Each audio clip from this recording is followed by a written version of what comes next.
The status of the WNBA's New York Liberty has nothing to do with the passage of the latest New York State budget yet.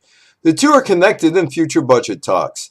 Madison Square Garden ownership has decided it is too expensive to keep the women's basketball team around and has relocated the team to suburban White Plains in the Westchester County Center, an old building that more than a half century ago hosted some New York Knicks games and rock and roll concerts. The building has been renovated and is the home of the Garden's NBA development team.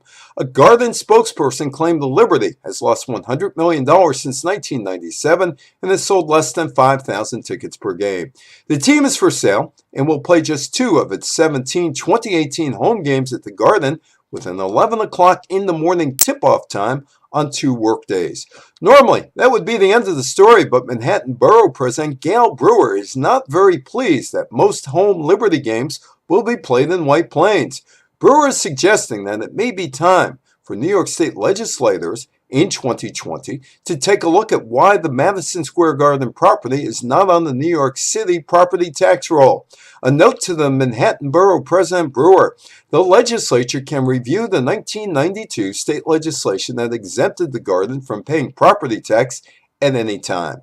Then New York Mayor Ed Koch pushed for the exemption because the Garden owners were complaining that paying the tax kept the NBA Knicks and the NHL Rangers from being on the same playing field as, say, the NBA's Kansas City-Omaha Kings and the NHL's Hartford Whalers.